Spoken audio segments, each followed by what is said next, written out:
up saying that you're being recorded. Again, we're the only ones you can see in here, so should not be an issue. But this will be posted to our YouTube channel sometime probably later today. So I'm going to go ahead and put in the chat here the link to our YouTube channel.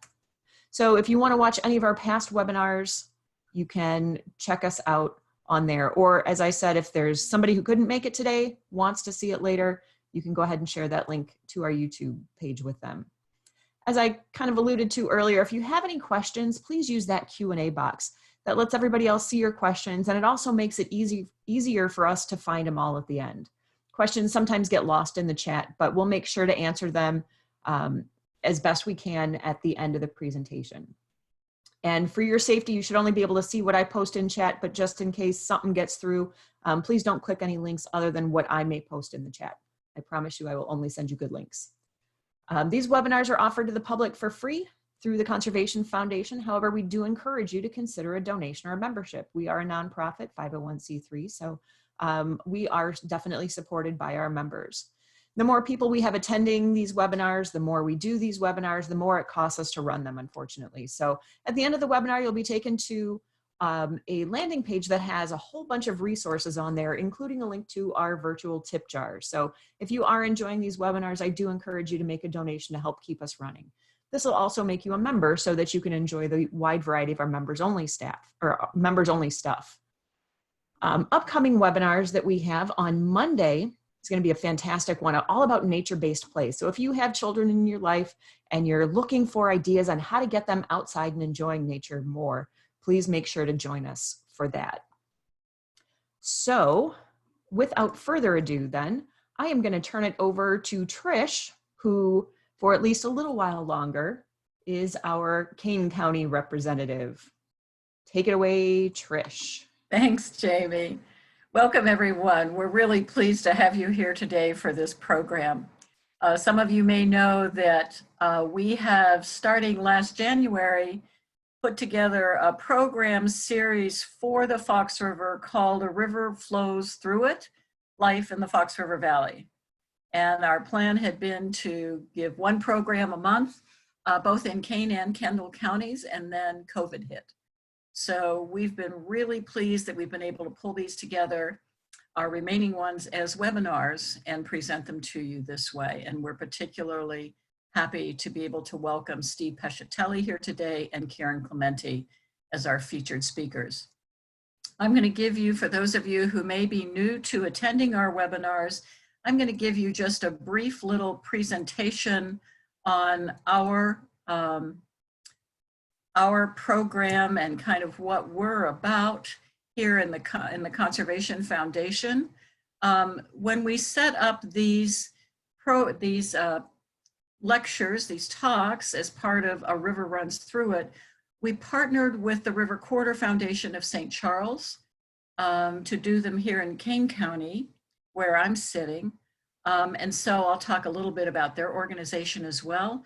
Many of you, or hopefully all of you, know us. We work to improve the health of our communities, both through preserving and restoring open space and protecting our rivers and streams and really promoting stewardship of the environment. We have been around for more than 45 years, and we are proudly accredited, which really recognizes us for our sound financing and ethical conduct, and the fact that we have been around for so long and that we do such a good job with all of your resources that you are willing to share with us to support us. We actually, for those of you who might not know, we work generally in 4 counties around the core Chicago area: DuPage, Kane, Kendall, and Will, but we've also done some work in Grundy County, down in LaSalle County, and in DeKalb County. So we have about a 7-county radius around Chicago where we try to do this work. We have helped protect more than 35,000 acres and nearly 200 parcels, and we hold a number of conservation easements as well.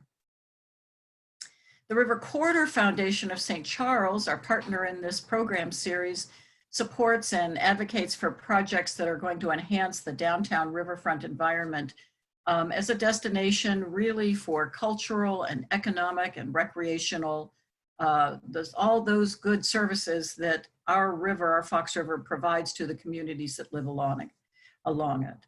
I think all of the Fox River communities recognize the value of the Fox River and kind of what it can provide and how it gives all of us a very unique identity and provides a lot of valuable opportunities in a lot of different areas.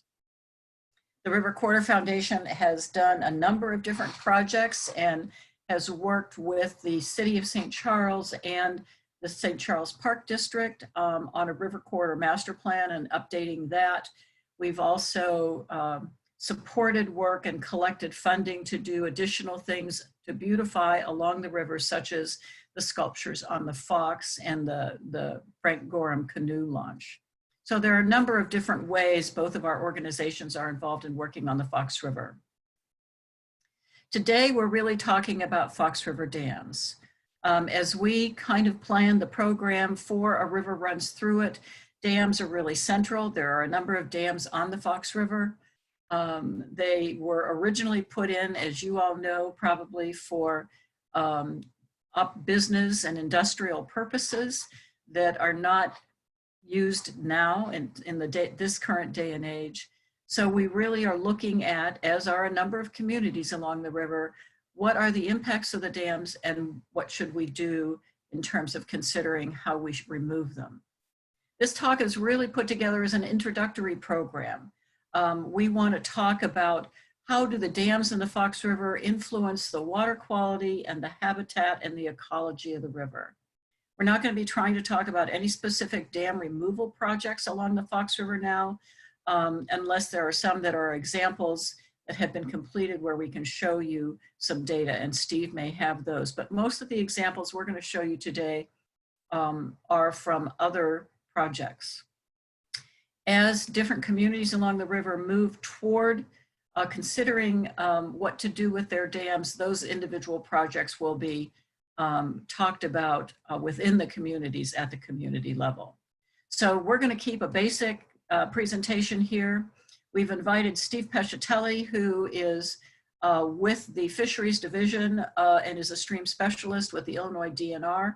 Steve's worked for a number of years along the Fox River and in the Fox River and is really one of the local experts about understanding fisheries life in the Fox River. And I think you're going to really enjoy that. And then we'll turn it over to Karen Clementi, who is sits as part of the Fox River Study Group, as well as is on staff at the Fox Metro Wastewater Reclamation District. And Karen will be talking to you a little bit at the conclusion of this presentation about the Fox River Study Group, introducing that group to all of you who may not be aware of them and kind of the work that they're doing. And then we'll come back for Q&A. So as Jamie said, feel free to type in your Q&A, your questions as the presentations are going, and we'll come around and come back to those. We'll circle back to those at the conclusion of the presentation. So glad you're here, welcome, and I'll turn it over to Steve.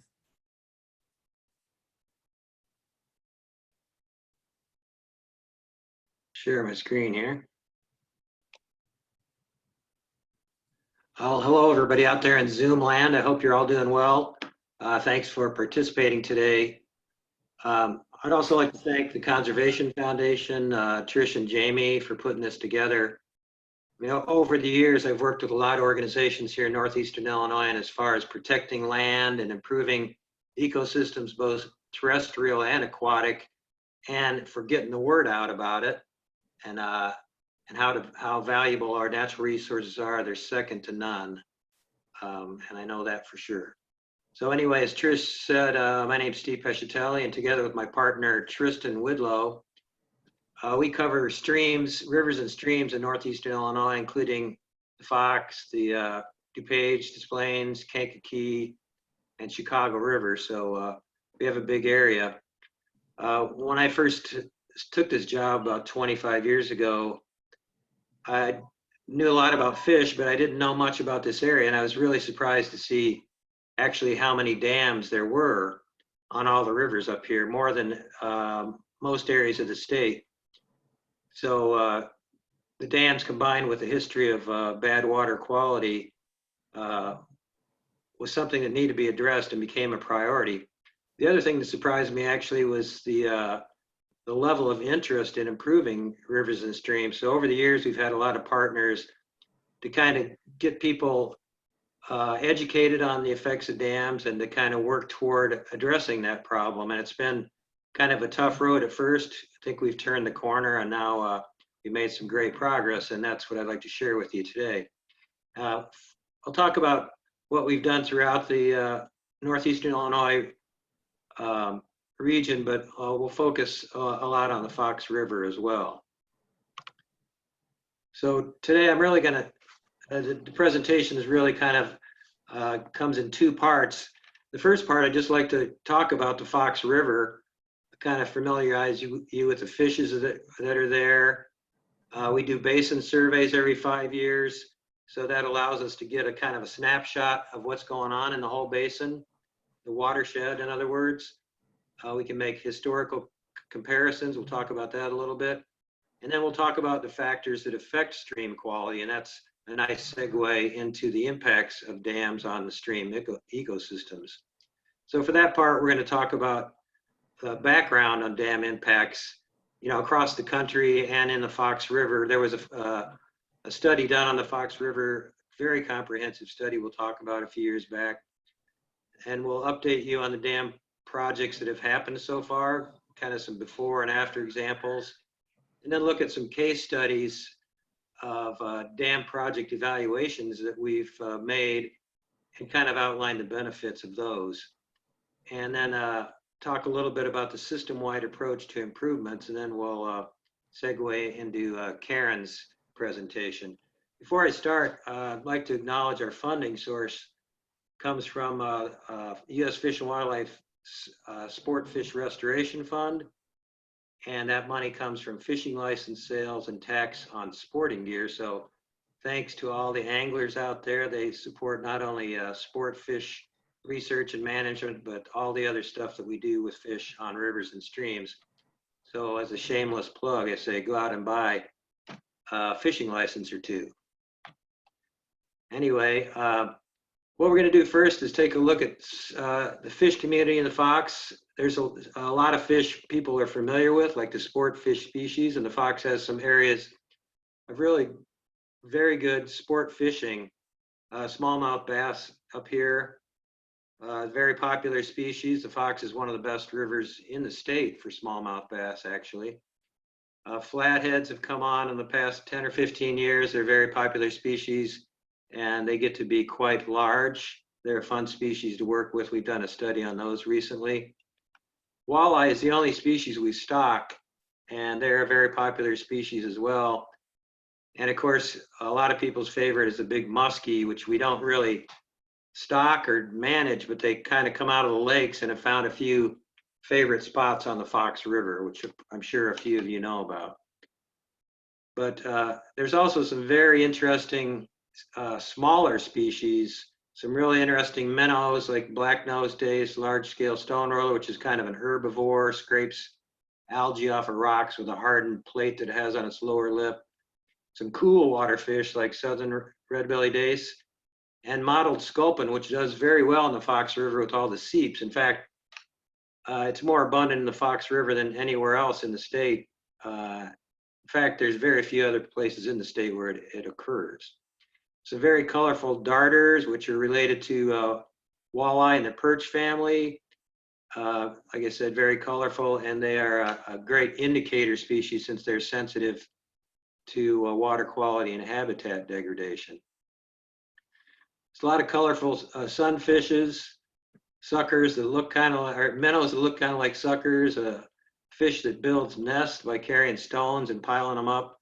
This is a little stone-capped mad tom. There's a few species of these little catfish guys that live in riffles. They're also a very intolerant species. And one of my favorites, the northern hogsucker, really kind of strange looking fish with weird lips and a concave head. But suckers are very good indicator species also, and people think they're rough fish. They look kind of like carp, in fact have a name like carp because of that, but they're actually very sensitive species and a good indicator of good water quality and habitat.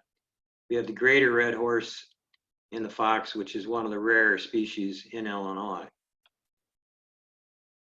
So let's talk about our 2017 basin survey. Like I said, we do these every 5 years. We kind of run around the whole watershed on the river and streams from Wisconsin state line all the way down to the confluence with the Illinois River. So we see what's going on out there. We collect fish by using electricity. Basically, we have an electric seine shown down here in the middle on the bottom, and boat shocking on the larger rivers. So like I said, we've been doing this every 5 years since 1996. There was an original study done in 1982. This is a map of all our locations. We're going to kind of focus on the main stem, which is the river itself, those white dots. But you can see this is the number of sites that we've done every year. So it gives us kind of a nice historic database on to see how the river's doing. In 2017, we had 39 stations and collected almost 21,000 fish and 77 species. That's a lot of species. Kind of reflects the diversity of the habitat on the fox. You know, the large river, the small streams, the different areas like the upper lower gradient fox and the higher gradient fox in the lower area of the river. So what do we do with all this data? I don't want to spend too much time on this, but we have a really nice system. It's called the IBI, or Index of Biotic Integrity, which is basically a stream quality rating. We look at it uses the total number of fish species and a number of other indicator species and some functional groups. But basically, we can assign a score for each of our stations from 0 to 60, with of course 60 being the best. So I'm going to use this rating throughout the presentation, and again, it's just kind of a stream report card to tell us how good our streams are. Okay, in this graph, this uses that IBI, which is here on the y-axis, ranges from 0 to 60. And these are all of our stations on the Fox River, starting at the upstream-most one at Route 173 all the way down to Dayton. This is actually below the Dayton Dam. So you can see the IBI changes as we go from upstream to downstream. They're a little lower quality, way upstream, improves as we head downstream. And then in this area of the lower Fox, we have some really good, pretty good streams. And we sample not behind the dams for this one. This is kind of characterizing the natural free-flowing segments of the Fox River. So this line here represents the Illinois EPA's criteria for impaired streams. So anything that's lower than that is considered impaired. So we have some here in the upper Fox, some kind of on the borderline here in the middle, and then most are above that threshold in the lower river. A couple of surprises this year. It was a higher than normal score here at in Aurora. That's usually kind of closer to these. And this one at Wedren is usually kind of higher. We had some water level problems, couldn't get around the station as well. So those kind of things happen, you know, little changes here and there, but for the most part, things have been pretty stable over the years, over this basin series, survey period from 81 to 2017. And that's what this graph shows. Again, we have the IBI here, the y-axis, and locations from upstream to downstream on the x-axis here for selected stations that have been sampled in all of these surveys. So these are each one of the surveys. So you can kind of see the trends at each one of these stations. And you see there's no real upward or downward trends. There's some natural variation. But again, we see this upstream to downstream gradient from lower quality to higher quality. And let's talk about that for a minute. And this is kind of a good segue into the factors that affect these ratings in the fish communities in the Fox. Oh, there's our 41 IBI IEPA threshold there. So anyway, you may have seen this graph before. It's been used a lot because it's a very useful graph. It's kind of a cross section of the Fox River. You could slice the river right alongside the whole length. This gives the elevations at each point. So you can kind of see what the gradient is, and that's how much it falls per each mile. And then each one of these are the dams. So up in the upper Fox, it's very low gradient. There's a couple dams, and they have a long pool. Then as we move into Kane County, the gradient gets higher, and that's why there's so many dams, because dams work a lot better for generating power in a high gradient situation. In fact, the only dam that generates power on the Fox Rivers is Dayton Dam, which is in that really high gradient area where it falls into the Illinois River Valley. And they do produce electricity there, although it's a very small amount. So anyway, if you remember, our highest quality streams were down here in this area where there is no dams. And another factor is urban development, urbanization. So that's kind of hard on streams with nutrients and pollution that runs off our roadways and lawns, and for wastewater treatment effluent. So anyway, keep this in mind as we go through, and again, the higher quality streams are in this free flowing area. So that's kind of where we head with this. If we could get more free flowing areas, we'd improve the quality of the stream. So this is not unique to the Fox River.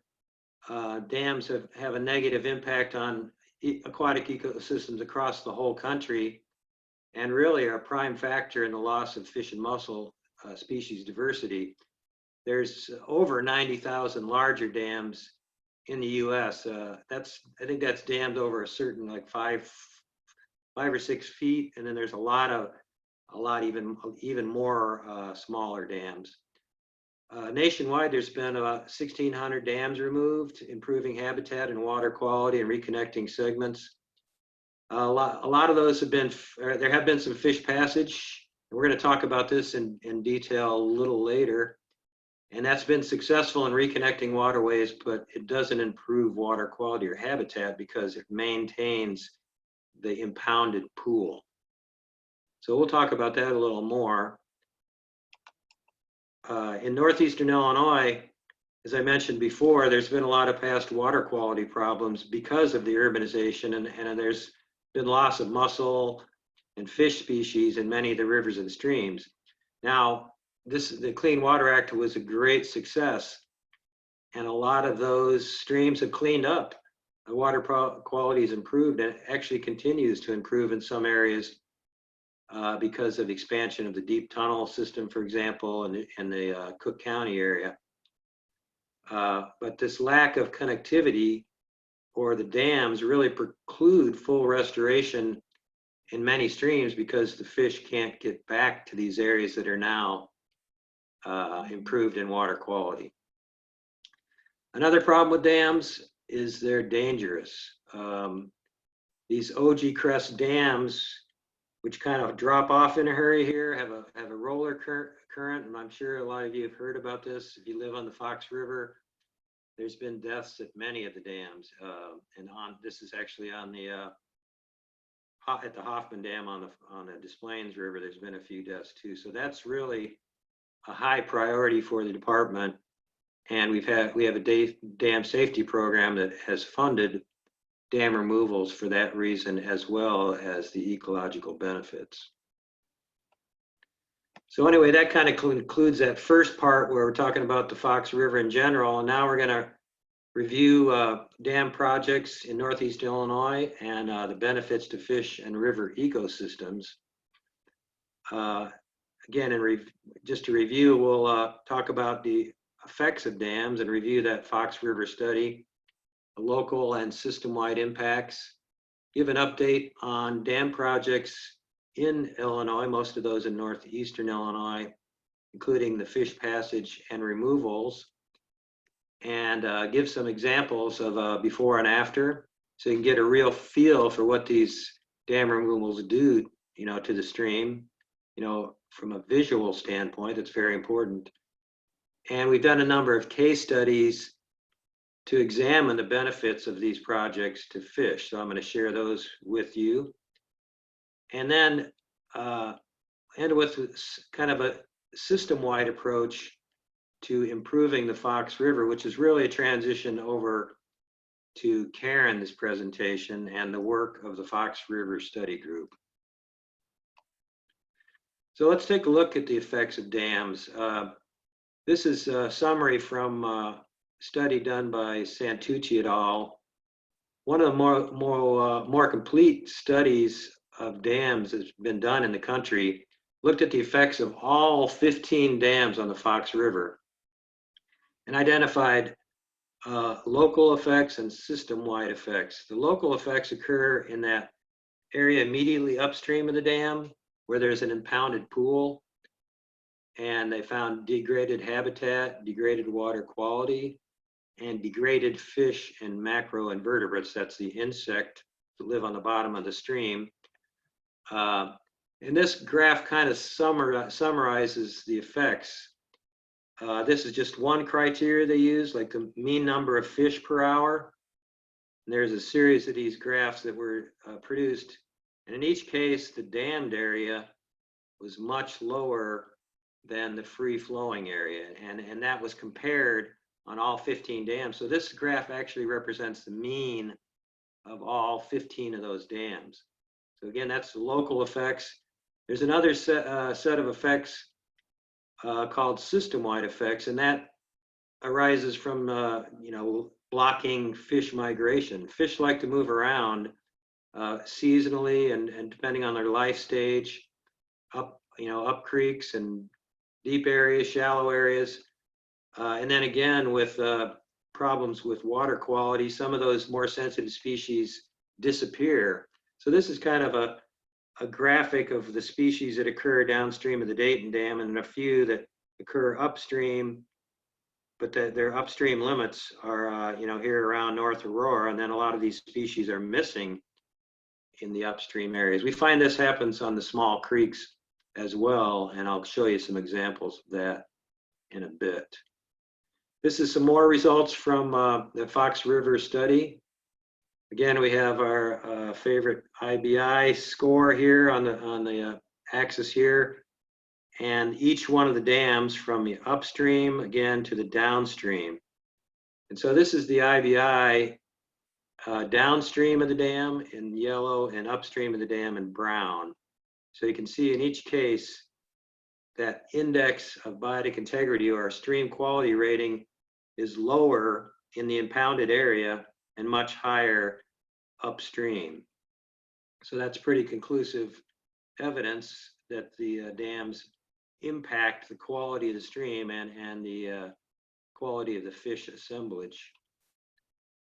We don't have a whole lot of data on mussels, and I'm not going to spend a whole lot of time on mussels, but they are a very important component of the ecosystem, and they are also impacted by the dams. As you can see on just this study of 5 dams, there were no live species, no live mussels upstream, and in the free-flowing areas, there were more. Now the fox has been compromised as far as the mussel community, so these numbers actually in the free-flowing areas are quite low compared to some of the more natural free-flowing streams. So if we look at the area that's impounded by all these 15 dams, it's quite a bit. I mean, there's over 50% of the surface area and almost 50% of the river miles are actually impounded compared to free flowing. So if we want to improve the river, we need to improve this percentage of free flowing river. I don't want to steal Karen's thunder, but you'll get more details on this, but the dams do impact the water quality, which in turn impacts the fish and other biotic communities. And this is just a map that shows the impairments on the fox. And these are impacted by, these are exacerbated by the dam. And Karen will go into much more detail on this later. Just want to kind of give you a preview of that and touch on that issue as well. So the fox, again, the fox is not the only river that has dams. We have a lot of dams in northeastern Illinois. This is for all the major watersheds. So you see all these little red dots are dams. So we kind of made dam removal a priority and have worked over the years to try to get some of these removed or get fish passage on the ones that we can't remove. And this is kind of our progress so far. Each one of these little markers here on this map are location of our dam projects. So they've got the green ones here are the fish passage projects, and the red ones are actually all removals. We got a couple on the Fox River, here and here, or no, here and here, excuse me. Quite a few on the tributaries, and then the most progress has been made on the Des Plaines River. There's 9 of the 11 dams have been removed. You got a couple in here that'll be removed in the next year or two. So that's really nationally significant progress if you can restore an entire river to a free-flowing condition. So that's really great. And here's a map of some future projects. These here in this group, these 2 on the Des Plaines I mentioned, and these on the Chicago River are actually planned and will be removed in the next, hopefully in 2019 or 20. And then we have some that are in various levels of planning or just discussion. So keep your eye out for those. So I'm going to get into the examples of some of these projects. I'm just going to touch base on this one on Yorkville. This was not a dam removal. The local community did not want to have the dam removed. So a fish passage and canoe passage channel was put on one side, and then we have another fish ladder on the other side. It's on a really long dam. To get the best effectiveness, you need fish passage on both sides of the dam. And these fish passage structures have worked. We've documented them, documented passage for both of these structures.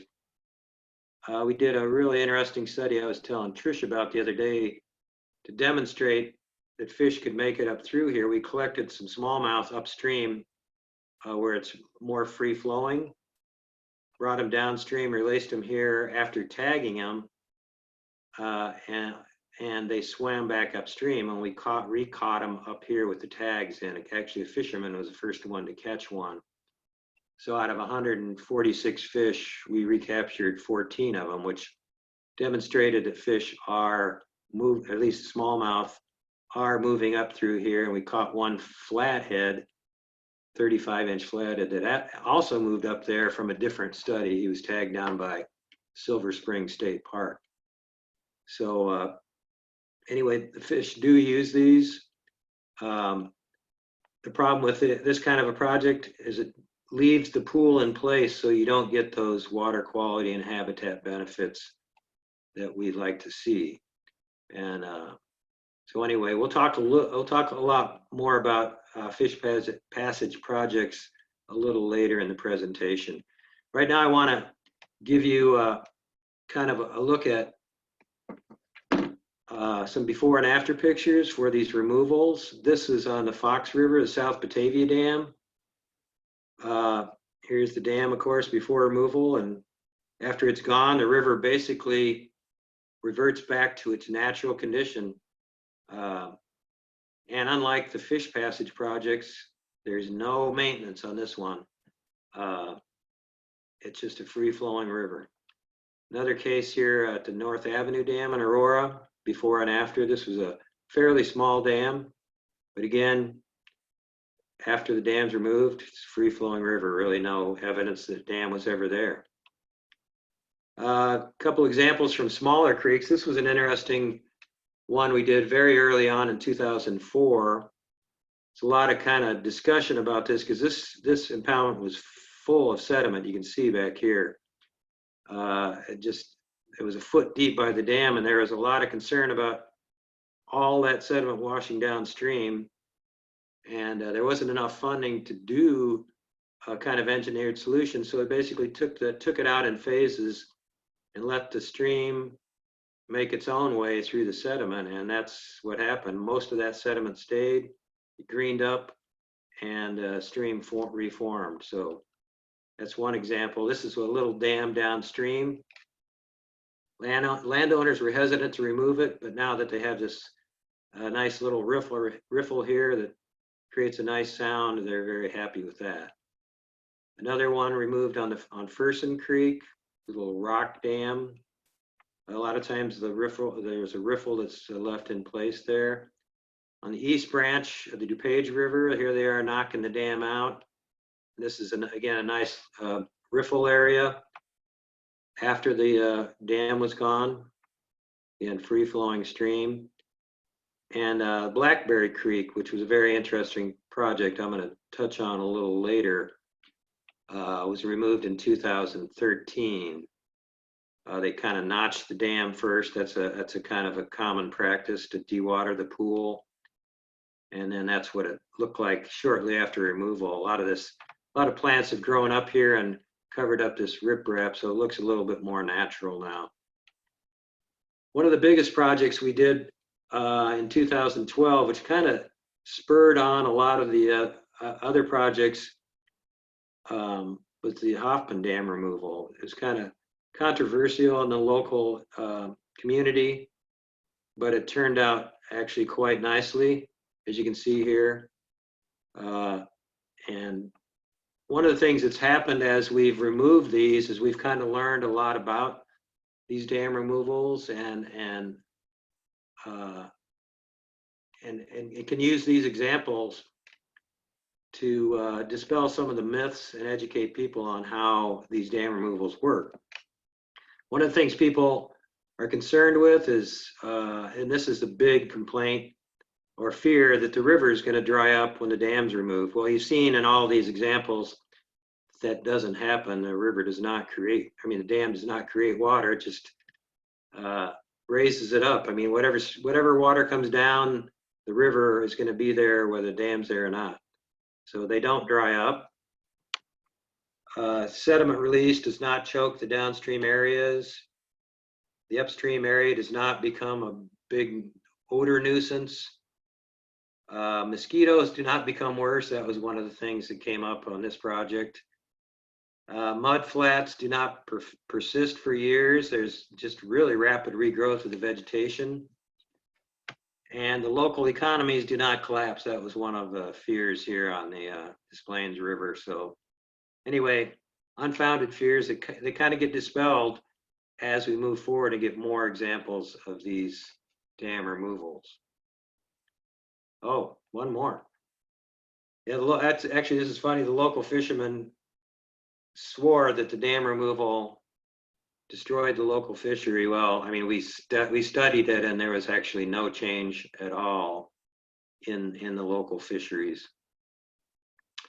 So what I want to talk about now, and it's kind of the final part here, we did some dam removal evaluation studies throughout the region, some in the more urbanized and some out in the less urbanized area. So we got a nice mix of dam removal projects. And this is just a graphic of how we do these studies. Of course, we have evaluation sites where we sample the fish up and downstream of the dam in the pooled area before removal and after removal. But we also have upstream sites to kind of measure that system-wide effect or to see if species are moving back in there. So again, we look at the localized effects, and then we have these stations upstream to evaluate the system-wide effects. And this is the results. These are the results from those studies for our 5 projects here along the bottom. And this is the number of fish species here on this axis. And the blue bars are the number of species before removal, and the red are the number of species after removal. So you can see in each case, the number of species in that pooled area increases by a lot. In every case. So, and then that's really quite rapid. It can happen, in the season or in a matter of months, not years. Another criteria we used is the number of fish there, or the number of fish we collect per hour. And that can be quite dramatic. I mean, those areas above the dam are not very productive. And this was especially obvious at the Blackberry Creek dam removal. So we had, maybe 70 fish before and close to 2,000 after. And that's pretty much across the board. This one kind of swamps out the rest of these, but it did occur in each one of these removals. I'm going to talk a little bit now about the system-wide effects and what species we found that moved upstream of each one of these dams that we removed. The ones in the white are the ones we evaluated. And on Brewster Creek, you found immediately that there was a quillback carpsucker run. Hundreds of fish ran up here to spawn from the Fox River once the dam was out. Smallmouth actually did a spawning run that spring also. They had not been upstream of the dam prior to the removal. And then during one survey in this little hole in a 10-foot wide stream, we found a pair of flathead catfish that were up there spawning. So it's really fascinating to see how these species find these new habitats and take advantage of them. Similarly, on Blackberry Creek, this dam was removed, I think it was in March, and 2 weeks later, the suckers were running up there. They hadn't been up there in 180 years, but they found it and ran up there and spawned. So we were wondering how long it would take them to figure that out, but it did not take them long. It was really an exciting thing to observe. And you can actually, these are really interesting fish. These shorthead red horses are kind of like salmon. They run up the stream from the Fox River and build a nest. You can kind of see it here. They wash away the finer substrate and lay their eggs in this cobbleese nest, so to speak. And then the fish hatch and eggs hatch, and the little fish make their way down to the river again.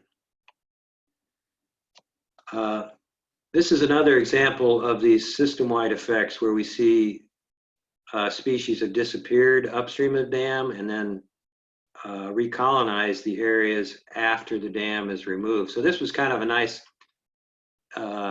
experiment with in our watershed laboratory, if you will. This is Blackberry Dam watershed, and there was a dam at the mouth of this creek for 180 years. So because of droughts and floods and perhaps human activities, we lost species up here, and species like to move out and in and out for spawning and whatnot. So we were able to compare the species composition in this dammed creek to what we call these sister watersheds that are right next to them, right next to Blackberry Creek, along the Fox River. So this is we got Big Rock Creek and Little Rock Creek, and Salmonaw Creek and Big Indian Creek. So anyway, it was a nice like live laboratory for us to look at the effects.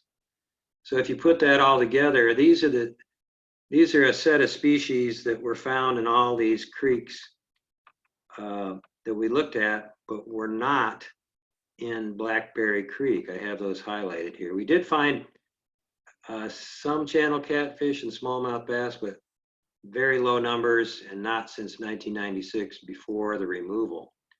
So you can see that dam basically precluded the occurrence of all these species. And then afterwards, we came back and checked, and we've sampled a couple times, and you can see that a lot of these species have made their way back in. We're still waiting for a couple of them to show up. We'll see over the years how that goes, but that's kind of a real demonstration of how these dams impact the species composition in a small creek and how a removal can restore those species. And it's not just in the dam pool. This graph shows that this has a number of species along this axis, and our evaluation locations in the former pool, 1 mile upstream and 4 miles upstream. So the pre-project numbers were pretty low at each one of these locations. And then you can see at the 4 mile upstream location, the number of species increased in 2011 and again, or excuse me, in 2013 and again in 2014. So they moved all the way up there and they're repopulating this area. And that impacts, of course, the IBI or the stream quality rating as well.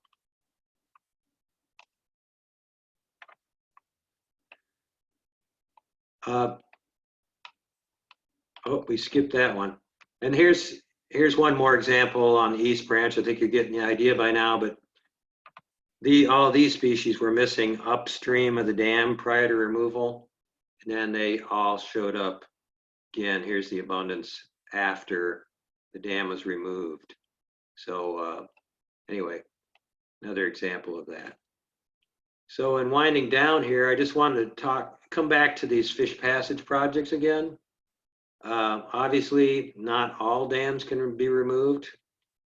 And where they can't be removed, we like to put in fish passage, of course. This was a U.S. Fish and Wildlife funded project, two projects on Big Rock Creek. Neither of the dam owners would agree to removal because the dams were used for diverting water into side channels, and this one had some historic significance. But anyway, so we built a ramp on this one, and it worked actually quite well. It's very effective. We didn't document all the species, but we were pretty sure anybody that wanted to could get past this. And in fact, there are fish living all in this structure. This bypass, we were able to set a net up here on the upper end, and we got 17 species. Not all the species in the creek, and some of the like smallmouth and the suckers didn't want to use this for whatever reason. So it's kind of a partial reconnection, but still better than none.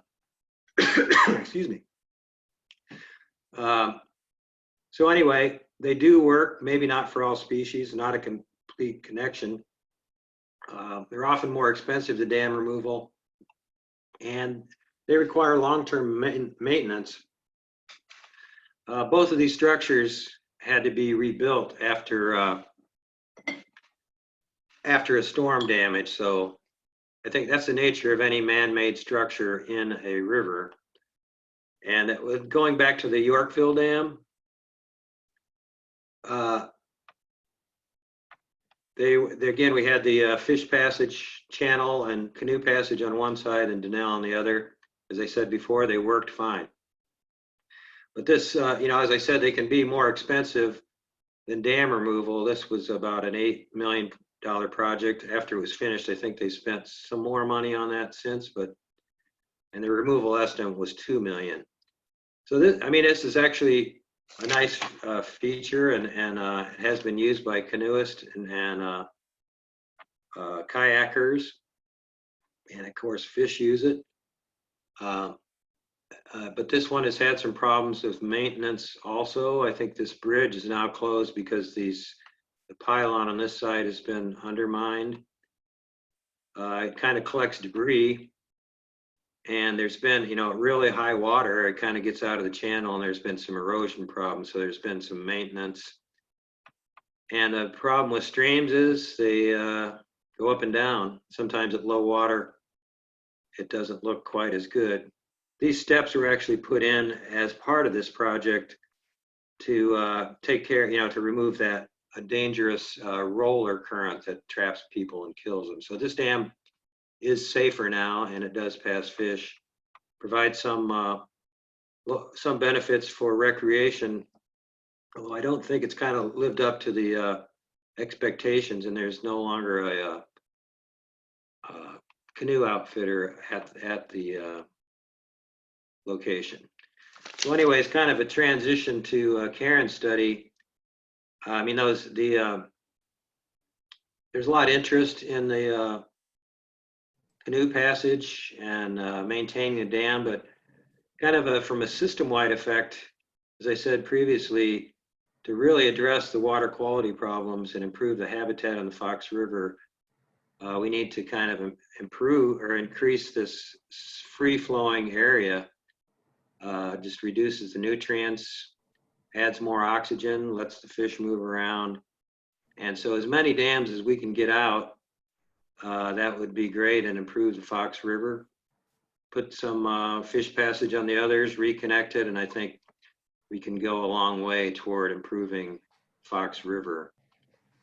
So here's kind of a summary. You can kind of look at those if you'd like. And it kind of wraps it up for me. And I'll turn it over to Karen, who'll go into some more detail on these water quality impacts of the dam. So thank you very much for your attention. Thanks, Trish, for hosting Thank us. you, Steve. Yes. I will stop my share. Okay.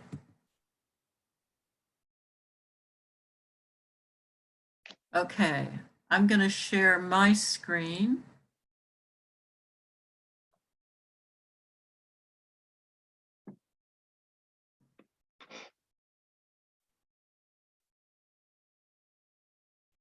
Turn it over to Karen.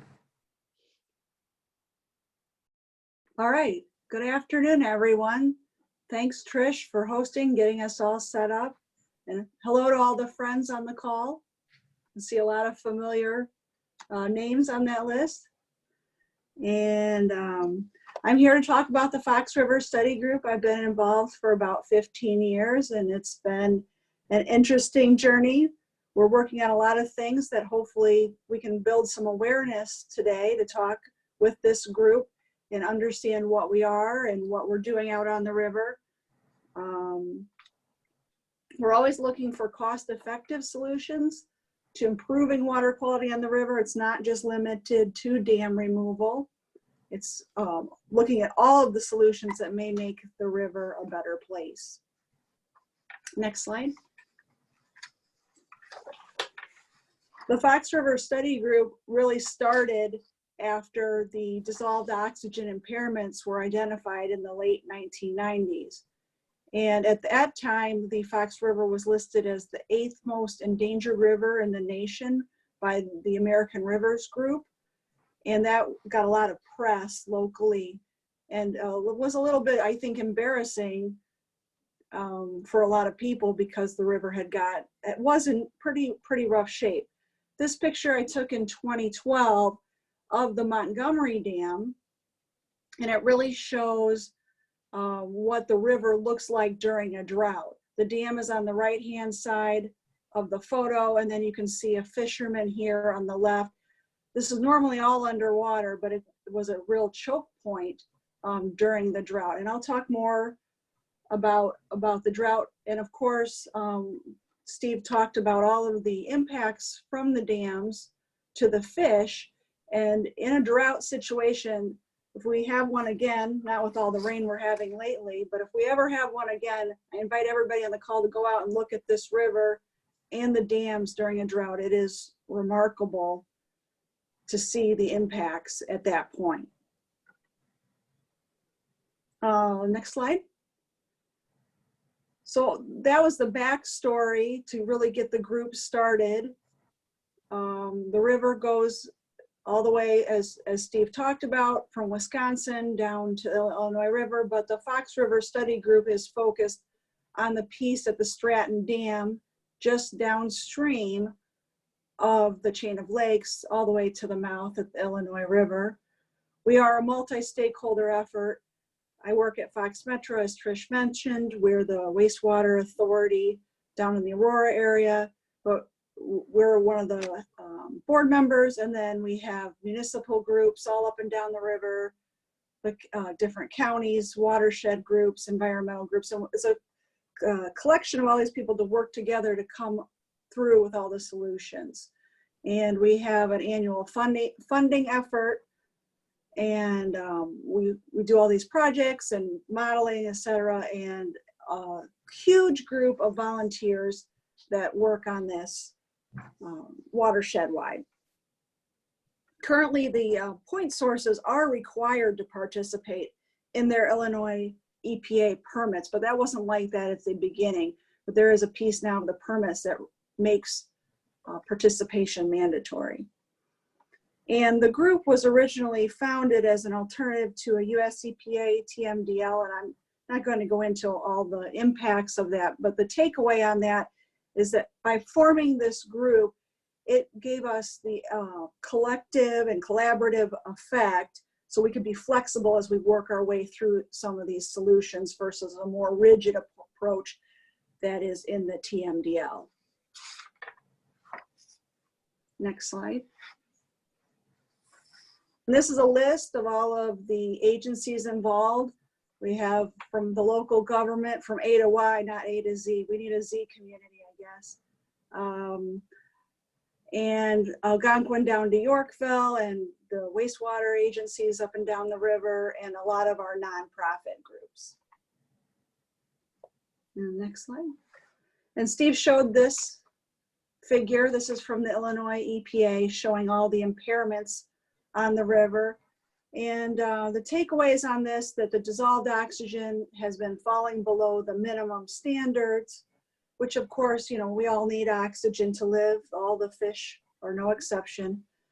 And then also, a lot of people don't know is it's not just the lack of oxygen, but also, also the large swings in oxygen, the daily swings. So all that nuisance algae and the overabundant aquatic plants, they respirate in the water through the day and they build a lot of oxygen, which goes really sky high in the late afternoon, especially in the summer with all the sunlight, and then it crashes overnight. So it's very stressful on the aquatic life to have the oxygen go super high and then super low. And I have a slide to show that later on. That's the takeaway on that. And so all this is really creating a lot of problems on the river, and the key causes on the IEPA list are point sources, dams, urban runoff, nutrients, all the things that Steve already talked about. Next slide. And the Fox River is a large river with very high algae readings. It's got a lot of slope in the middle, like Steve's figure showed, but also it's very open. There's not a lot of canopy to shade the river. And so that big open area creates a lot of sunlight. And we've lost a lot of the natural braiding in the stream and a lot of the islands. You move further south, and we pick up a lot of those islands, but that natural meandering slows the river naturally. A lot of that is just gone as the rivers become urbanized and channelized. And all of that is just very unnatural and creates these high algae levels and low ratings. And as Steve mentioned, about half the river is pooled by the 12 remaining dams. The Santucci study touched on 15 dams. 3 of those have been removed since the Santucci study was completed. Not only, of course, the focus of today's talk is water quality and the aquatic life, but there are other impacts besides that. 300,000 people do drink Fox River water. Aurora and Elgin both take water from the Fox River to drink and treat and drink. And so all of this algae out there is not good for them. And the aesthetics too of the river, all the people that are out there recreating. This is a picture I took in 2012 down at Sewickley Park. This is between Yorkville and Oswego, and you can really see how far the banks are down in the drought, and then all that algae in the background is just these massive algae mats. So that's no fun to fish or kayak through. And as Elgin was taking their drinking water in just in 2005, they spent an extra $500,000 to get those taste and odor issues under control, because that's very hard to treat and it makes the water taste terrible. So a lot of other impacts besides aquatic life and water quality. Next slide. We've done a lot of studies over the 20 years that the Fox River Study Group has been around, or almost 20. And I'm not going to go into all those, but I was going to give just a few highlights of some of the projects we've worked on over the years.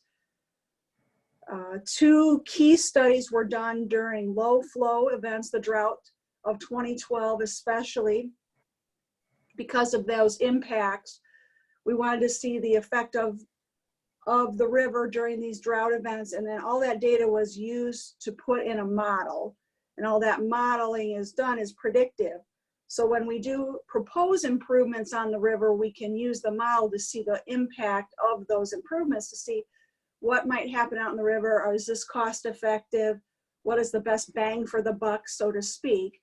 So in 2012, when we had this massive drought, we did a huge study up and down the river, 3-day intensive event where we were out for hours and hours taking temperature and dissolved oxygen, nutrient data, sediment oxygen demand, and algae. And that became a huge baseline for us to study the river. And then the modelers did their work and they identified some data gaps, and they said, if we ever have another low flow condition, we'd like to do more data collection. So back in then 2016, we went back into these gaps and we did some more data collection up and down the river at key spots where there were these data gaps. And also we did some of the same sites on purpose so we could compare the 2012 data to that 2016 data and have that baseline, because there was only a few dry days in 2016 versus the massive drought in 2012. And so we need to be able to compare apples to apples and get that data. So that all this data is also, I should say, all of our work is publicly available on our website, foxriverstudygroup.org, and all of our studies, everything is all available to the public. And so this was a big, big chunk of the work that we did in 2012 to 2016. Next. And this is some data from that same 2012 project, and really ties nicely to what Steve was talking about with the water quality impacts at Yorkville Dam. As he mentioned in 2010, that the Danielle fish ladder was built, and the canoe chute and all of this. This data is from June 24th to that whole week, last week of June in 2012. And we had 2 sondes. These are computers that go out in the river to measure the dissolved oxygen. And you can see here, if you look at the graph, that the oxygen was crashing almost down to 0 every night.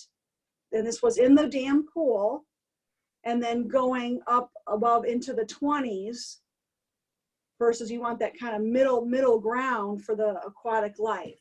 So this huge swings every day during this event. And this was up and down the river in the dam pool is what was happening during this drought. In Yorkville Dam, although it does have the fish ladders, it did nothing for the water quality in the pool.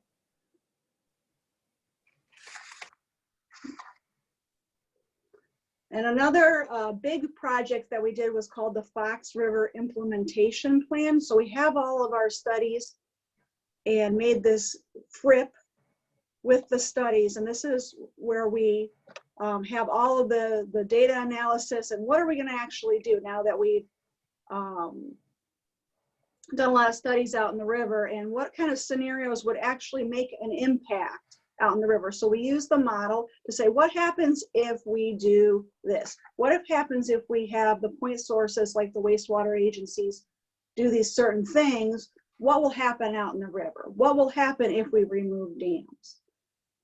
So that was the big report that was issued. And we're working on an update to that report with some better modeling. So that's one of the places where we're going with that. And also we've commissioned an Illinois State Water Survey to write a trend report. One of the things we've been doing since the very beginning of the group is collecting data on a monthly basis up and down the river at key points. And we have this huge library of monthly data for 2006 to today. And we had the State Water Survey look at that trend analysis, because there's lots of things that are going on as people are more environmentally conscious. And there's lots of people doing best management practices and all sorts of nice environmental things happening here without the Fox River Study Group or any kind of regulatory hammer. We're just doing a better job in the state, in this area with all of it, and taking out 3 of the dams. So one of the things that we saw that's happening just through all these other events is that we're seeing a great reduction in suspended solids, the bad algae has gone down by about 10%. The ammonia has been reduced by about 15%. And the nutrients, this is really remarkable, are reduced by quite a bit. Total phosphorus at 20% and dissolved phosphorus at 25%. And the thing about phosphorus, but not to go too far into the whole water quality end of this, but phosphorus is fertilizer for all this bad algae and the aquatic plants. So the less phosphorus and nitrogen that we have, the less aquatic plant growth. So these are remarkable things that are already happening. And the point sources are really doing their part, not just because I work at a wastewater agency, but just for an example is that we've spent $100 million over the last couple of years putting in phosphorus removal technology. We've done a huge expansion at our south facility to upgrade our plant and get that phosphorus under control so that we're putting our less phosphorus out in the river. And all the plants up and down the river are really doing a good job putting in these treatment technology to reduce that phosphorus. Because if you look at this pie chart here at the bottom, you can see the blue is the point sources, mainly the wastewater agencies are putting in 53% of the total annual phosphorus out into the river. So we have to do our part. We have to, and we're the biggest piece of all this. And it makes no sense to have the people, the urban, for example, try to reduce something when they're only 6%. So the wastewater agencies have until 2022 in general. For Fox Metro, we're already there and we're already operating as of July of 2019, but reducing our phosphorus to 1 milligram per liter, which will reduce that summer load up to 75%, so a huge reduction. And then going further by 2030 to get down to the half part per milligram per liter to get that under control. And of course, there's tremendous cost to all of that, but you know, the ratepayers here all over have gotten, you know, an increase. And so there has to be that balancing act, because, you know, people aren't going to pay $600 a month to flush their toilets. So what are the things that actually make the most sense? So, you know, wastewater agencies will do their part, of course. There will be all sorts of other things, though, that we still need to do. And that's why we're going to look more at dam removal with this, combined with these phosphorus reductions, because they are working so well. Now, let's say if hypothetically we took out some more dams, what would the river look like then? And what would the dissolved oxygen look like then? Could we really get some better improvements? Another big thing that we're working on is a dam study with the DNR and the Army Corps of Engineers. That's almost complete, but was put on pause due to the state of Illinois' budget shortfalls a couple of years ago. So we are very hopeful that we can get that started again. And we'll look at this different scenarios with that. And the great part about the Army Corps study is once it's complete, we will be eligible to get some federal funding to remove these dams as well. So DNR has got some dam safety money, and the Army Corps hopefully would have some money through the feds, and we could, different agencies could work on dam removal if they so choose. And also we're working with a public outreach firm to get better branding and better messaging out here, because we're doing all sorts of cool stuff up and down the river, but most people don't know who we are and why we do it. So we want to get more information out there to the public. And then lastly, just kind of an overview is that we have this stakeholder approach that's been very successful over the 18 years with the monitoring and modeling. And the next thing we're doing is the update to the FRIP. And one of the things that I just wanted to touch on really quickly is it's been nice since I've been involved with the group for a long time to see that shift in mindset. When the group first started, it seemed like there was a lot of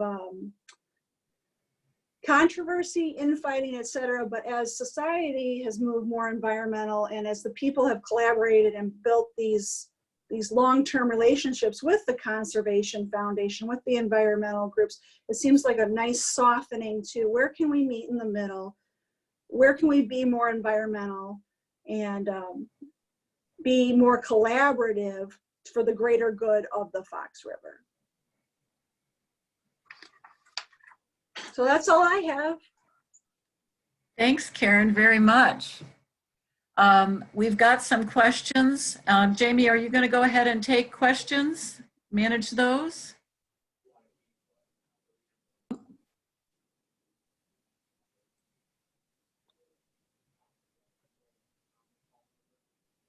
You're muted.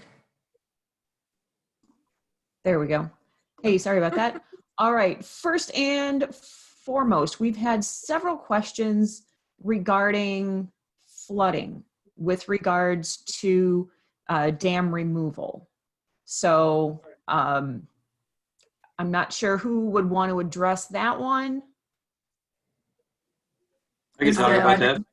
Generally, is flooding exacerbated by removing a dam? Is that what is that kind of basically what it is? Yeah, I was trying to summarize like 3 different questions there. So, Yep, you know, one specifically said, I'm curious, how do dams affect flooding? I grew up across the street from the Fox in Montgomery, just north of the dam, and the houses next to the river could step out their back doors and into the river when it's high, like now. Yeah, most of the dams do not impact flooding because they're fixed height. I mean, the water that comes down the stream flows over the dam.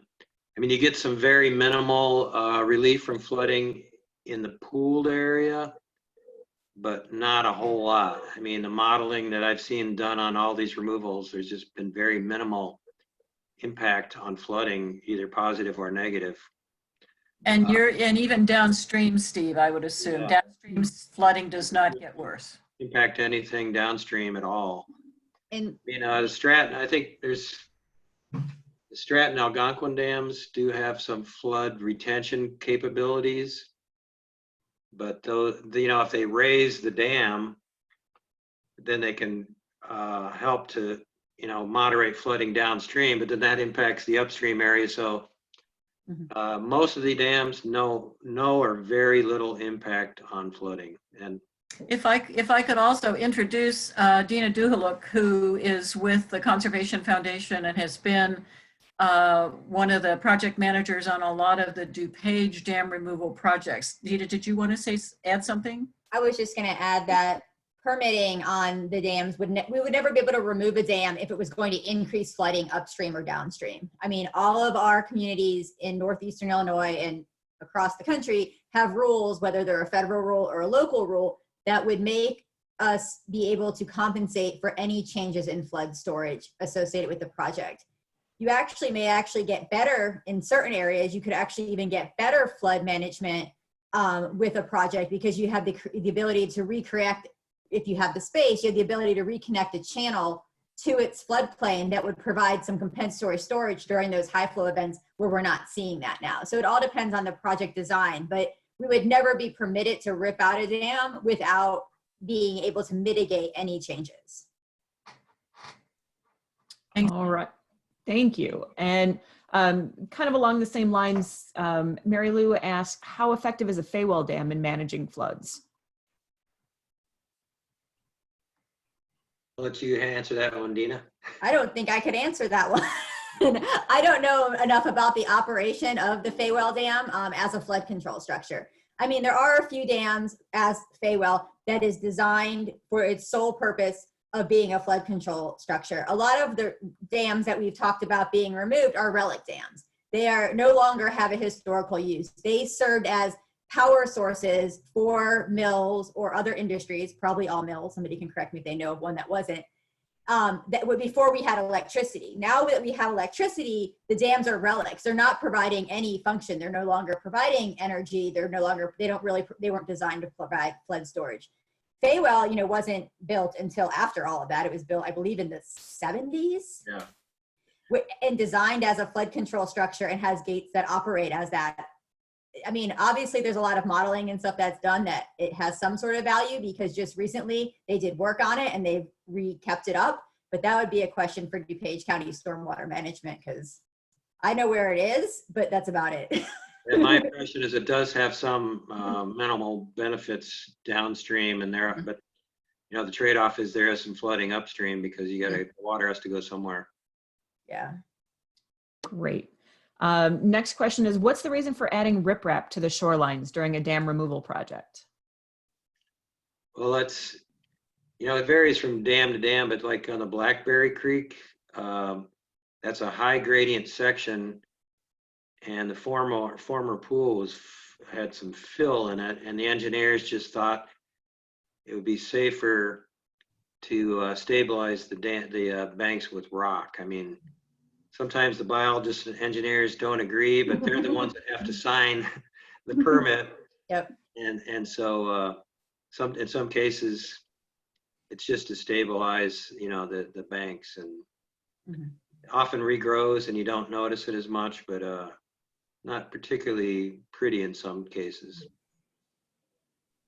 Yeah, generally I've noticed riprap is used anytime any kind of erosion is considered to be an issue, or people are afraid there's going to be erosion issues there. And so if they're not going to be putting in native plants or something like that right away, riprap just kind of seems to be the default cheap, easy solution. Yeah, it depends on the, you know, the power of the stream, you know, whether it's really high gradient, and then the makeup of the banks, whether they're erodible. So it kind of gets evaluated in each project, you know, as to whether they need that. And all tied up with whatever the expected flow velocities are going to be of the river in high flow events too. So Yeah, and then also where that river is, you will tend to see more riprap for erosion control and bank stability in an area where you don't have the ability for that river to migrate at all. When you're in a large forest preserve and the river starts to move a little to the west, no one gets in an uproar. When you're in an urban area and the river starts to move to the west into the Shell gas station, that's not very good. So it just depends on the use and the velocities and the structure of that stream. yeah, excuse me just a minute. Go ahead, Jamie, if you would. Oh, yeah, no problem. Moving right along, Tom says, I've noticed a lot of filamentous algae coming down the river this spring above the Yorkville Dam. Some years are worse than others. What causes the filamentous algae to fluctuate from year to year? Last year was relatively free from the clumps of algae coming downstream. This year appears to be off to a bad start for it. Any ideas why? Yes. Usually what I've seen and noticed, and I'm sure Steve can add on to this, but is the hard freezes in the winter seem to kill off a lot of the algae. And this winter was pretty mild. So especially 2012, not to always talk about it, but we had such a warm winter over 2012 that drought started in March. So that year we were seeing algae out in the river almost the entire winter. So then you have that base level, and when it gets warm again and the sun comes out again, it goes gangbusters versus a hard winter like we had this last winter, the one he's talking about where it wasn't so bad. Great. And Karen, I was just going to say, and also with the seeds too, you'll see that with the aquatic plants, that seed base gets started a lot earlier and has more time to grow.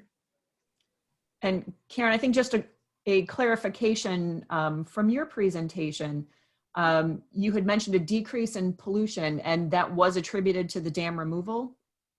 I think it's a holistic improvement, best management practices in urban runoff, starting to catch hold. So 3 dams being removed definitely helps.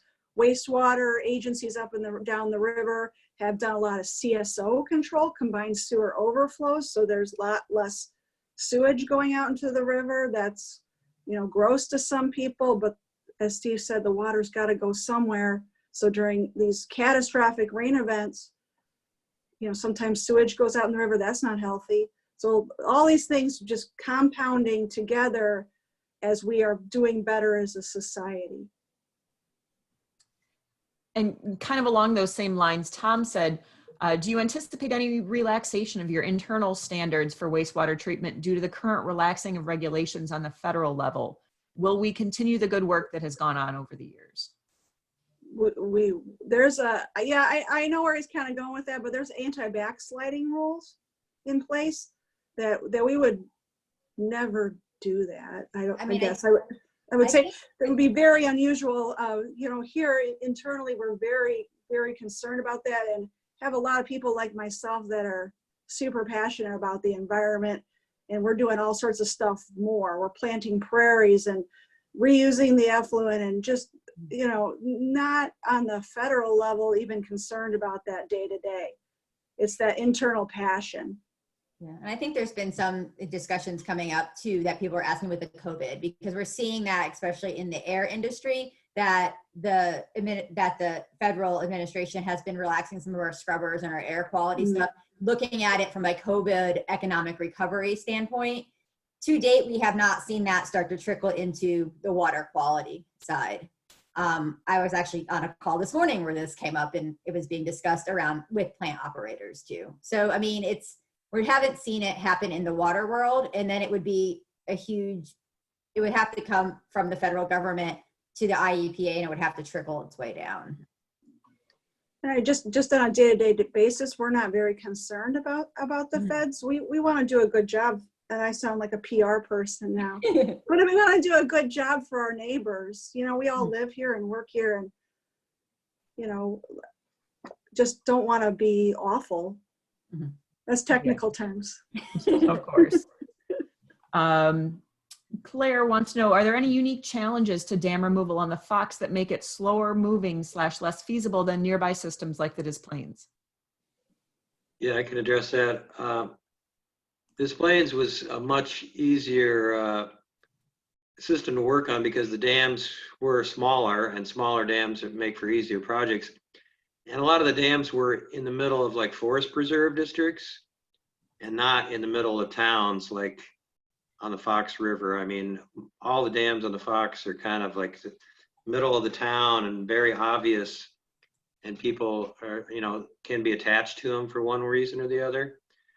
And they're also bigger, and so, you know, the actual engineering challenges are a little more difficult as far as sediment management and just getting the dam out. So that's the main difference between the Fox and the Des Plaines. Okay. Next is more of a comment for reaction. Doug says, I've lived on the Fox for my entire life, and I'm absolutely for the continued improvement of the ecosystem and water quality.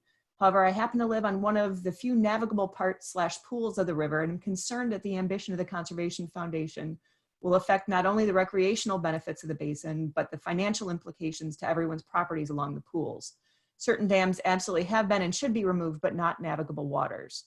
So reactions to that? Yeah, I think I mentioned, you know, we don't expect that every dam can be removed, and longer dams are more difficult because there's more homeowners and more sediment problems. So we want to just do the best we can to remove the dams that we can remove, and that will have an impact as it has already, and Karen's kind of highlighted that. So you know, we recognize that, and we're not out to remove every dam. That's not our goal. I think I would also add to that, just as speaking for the Conservation Foundation, while we believe in the importance of looking at dam removals and the effects it can have on water quality, it's not the Conservation Foundation's decision to remove dams. So wherever there is a dam, it will be a community discussion with the RDNR and the municipality and the public that lives in the community in terms of what the final decision is that is made around any of the proposed dam removals. And adding on to that, I think that's just really the issue in a summary, right? For a lot of people, the people that are the vocal minority, just because there's less people, that own the property next to the dam versus the entire watershed who do recreate and fish on the river and use the bike paths, tremendous amenity. But if you are that small proportion of people that do own that property, that hits the nail on the head. So I guess my comment would be, we can't let the perfect be the enemy of the good. If we can get some dams out, if the municipalities and the public are in favor, we should do it. If the homeowners and the municipalities are not, then we should not, and go from there. If we can get a couple more out, that'd be great. And I think as Steve tried to say, my understanding from talking with both Steve and Karen and preparing for this presentation is that the goal is to increase the amount of river, the number of miles, the percentage of river that is free flowing. Because anytime you can make free flowing improvements, that generally will increase water quality as well as the ecological health of the river. It does both. So coupled with what Karen's talking about, that the Fox Metro and Fox River Study Group is working on, the goal is to just generally improve the health and the water quality of the river for everybody living on it. We are past our 2 o'clock end significantly. So I want to thank our presenters very, very much for spending time with us today and sharing your knowledge and expertise. We really appreciate it. We also want to thank everybody who attended today. We hope you enjoyed the presentation. And as Jamie reminded everybody at the beginning, this is recorded, has been recorded, and will be available through the Conservation Foundation page on YouTube. So you can go to YouTube and just search for the Conservation Foundation and find it there. Thanks very much, everybody, for coming, and have a great weekend this weekend. Stay safe. Bye-bye. Thanks, everyone.